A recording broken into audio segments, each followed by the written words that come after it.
আসসালামু আলাইকুম রহমতুল্লাহ। কেমন আছেন সবাই? সাদিয়াস পরিবারে আপনাদের সবাইকে স্বাগত।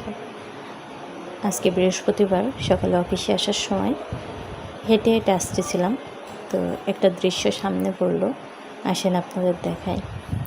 এই যে দেখেন, রাস্তার সাইডে কত গাছগাছালি, মাশাআল্লাহ। ঢাকা শহরে এই যে এই লোকটা এখানে কম্বল মুড়ি দিয়ে ঘুমিয়ে আছে। কত মানুষ অট্টালিকায় ঘুমিয়েও তাদের চোখে ঘুম নেই।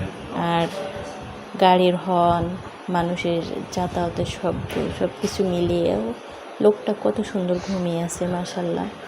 ঘুম হচ্ছে আল্লাহ তাআলার সবথেকে বড় একটা নিয়ামত। ঘুম, সুস্থতা, ক্ষুধা।